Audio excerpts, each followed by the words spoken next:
আমরা জাতীয় নাগরিক কমিটির আহ্বায়ক সদস্য সচিব সহ যারা আছে তাদের দৃষ্টি আকর্ষণ করছি, এই বিষয়টি আপনাদেরকে খতিয়ে দেখতে হবে। এই ঘটনায় সার্জিসের প্রত্যক্ষ এবং পরোক্ষ কোনো ইন্ধন আছে কিনা সেটি আমরা তদন্ত সাপেক্ষে জানতে চাই এবং সেই তদন্ত করার দায়িত্ব জাতীয় নাগরিক কমিটি।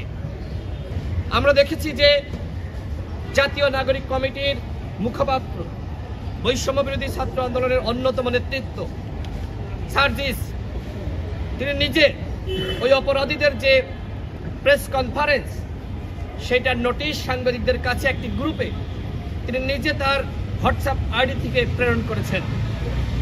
কেন, কি কারণে, ওই অপরাধীদের সাথে আপনার সম্পর্ক কি সেটি আমরা জানতে চাই। কেন আপনি তাদের হয়ে তাদের নোটিশ সাংবাদিকদের গ্রুপে আপনি পাঠাবেন? আপনি কি তাদেরকে রক্ষা করতে চান? আপনি ইতিমধ্যে ফারুক হাসানকে দেখতে এসেছেন, এজন্য আপনাকে আমরা ধন্যবাদ জানাই।